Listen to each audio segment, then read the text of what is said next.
Yeah, recap of our game the other night. Obviously, feel real good as I did after the game and a few things from there. I thought it was going to take a matching of their physicality, and NIU is historically a very physical team.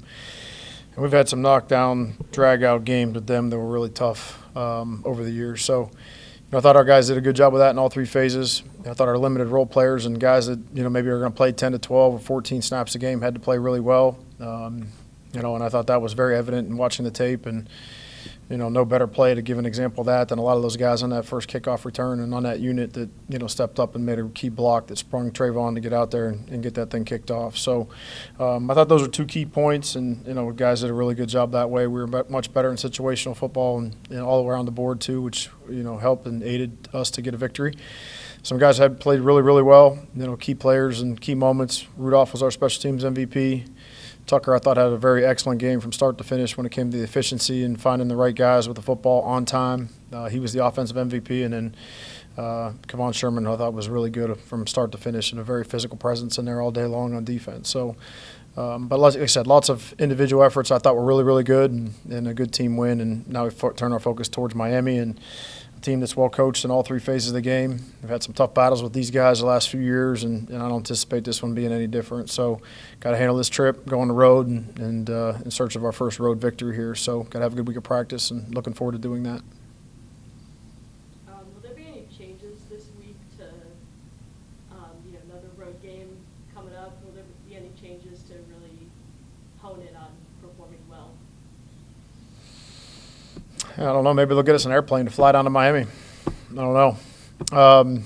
I mean, yeah, look, our process is our process. It is what it is, and we gotta do a better job of just having a really good week of practice, handle the trip for what it is. And I don't know, we're a couple. I think we've had 4 road games, and I think we're 3 out of 4 we've had some type of bus issue. So hopefully we won't have any bus issues this week. But no, we gotta own it. We gotta play better, and we gotta be better in situational football. And just gotta go win the game.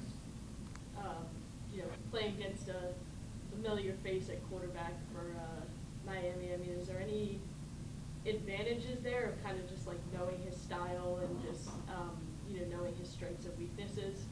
I think that this is 2025 in college football. This is what it is. Guys are on different rosters and. They're playing for different teams, and ultimately at some point in time that's going to cross over, and you're going to play, some guys that were, on your team previously. We just watched Trayvon Rudolph and Chris Medlock play against Northern Illinois the other night, so that's kind of the new norm. And then lastly for me, you touched on this a bit on Wednesday, but go more in depth about what has made Chip and Kenji just such a good 1-2 punch in the backfield as of recent, and just how their styles of play kind of complement each other. Yeah, number one, I think they're veteran players. You know what I mean? They're confident in their ability to prepare well, and I think that they're two different style players, right? So the shoe fits, wear it, right, and don't make the one that doesn't fit force it on. So we got different things for both of those guys, and they do some different stuff. So I think they complement each other well. We've had games where we haven't had. One of them. We haven't had games where we haven't had really either of them at full strength. So to have them both back out there and as healthy as we're probably going to get them at this point in time of the year. So I think it's been great to, it was good to have both of them back there the other night. We didn't run it great the other night, but we were throwing it so well, and they were, a big factor out of the backfield and finding other ways to get them touches. But they can both impact the game immediately with the football in their hand, and we got to find creative ways to continue to get it to them. To piggyback off that, Jason, obviously having Chip back, what did you see from him, returning from injury?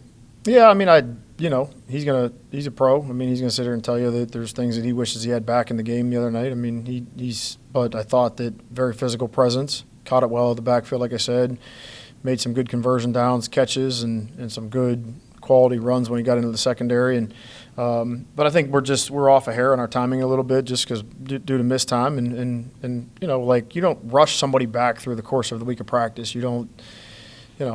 We're coming out of a boot, you know what I mean, and we're going to put a full day of practice on him all the way up and every day up into the game and expect him to go in there and play at the best he's played all year. That's unfair to ask. So, I thought he had a good game, and I would expect that play to continue to increase.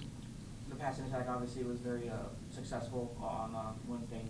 how have you seen kind of the development and growth with Tucker and the receivers, just timing-wise and ball placement? No, I think you hit the key word right there is timing. You're trying to get the ball out of your hand on time and have receivers in the right spots at the right time. And I think that goes very similar in the running game too. The more reps and the more at bats you get at these particular schemes. We're in towards the back half of our season, the back third of our season here. You're not going to just invent a new playbook each and every week. So it's consistent repetition. It's more at bats and on the things that we're going to do and we're going to rep in the game. And maybe there's some window dressing from formations and motions and things like that. But we got to protect, and then ultimately the quarterback's got to be confident in his rhythm and his ability to get out of his hand on time, which he was the other night. And the guy's got to catch it. You're good. You touched on, obviously, the challenge that Miami presents. Obviously, some great battles with you guys in the years past. What was kind of the focal point for their scheme and what you're preparing for? They're very sound.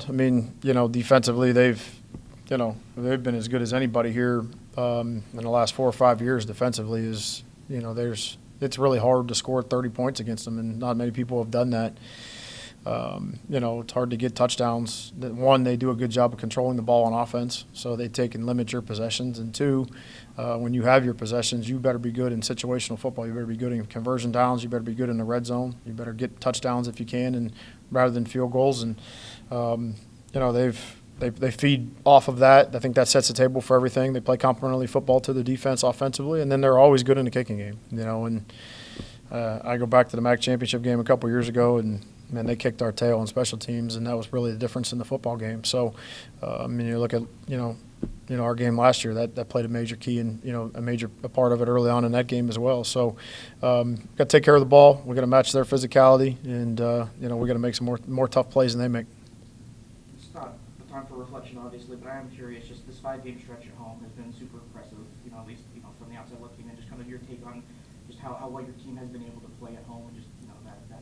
Yeah, not done yet. We got one more opportunity of those, but want to be able to protect your home turf, and those guys practice out there every single day. It's a place that they know well, and I think that you start there at the beginning of the season. Can you protect your home field, and can you parlay off of a great environment? And credit our crowd and our student section the other night for showing up and on a tough. A different weather night for November, but I think we really fed off of that crowd and their energy and what that looked like, and it was a great night for all. I know you guys are very focused on the now, but it seems like this upcoming MAC schedule this week can be the most consequential week as far as chances for teams to make it to the MAC title game. Maybe not, but how much of that is a point of conversation or point of motivation for you guys this week? None. They all count as one. We sat here 4 or 5 weeks ago and nobody wanted to ask any questions about Western Michigan because Western Michigan in July or June was picked at the bottom of the list. So everybody thought that's what it's going to be. But here we are in November and at the top of the league. If that game was today, everybody would make it a big deal about that. But they all count as one, I guess is what I'm trying to tell you. And, you better put time and energy into that one because if you don't get it, if you don't get that one, there really is no time to worry about what anybody else is doing or what lies ahead for you. So challenge still remains the same. You've got to produce in the present and not worry about what lies ahead or pay too much attention to what happened in the past, whether that be good or bad. And it seemed like you were more animated on the sideline. Maybe I was reading that wrong last game. Was there something in particular that had you more fired up throughout last game? No. Well, yeah, but probably not allowed to comment on those things on what motivates you and gets you upset during the course of a game. Good. On to the next one. Yeah.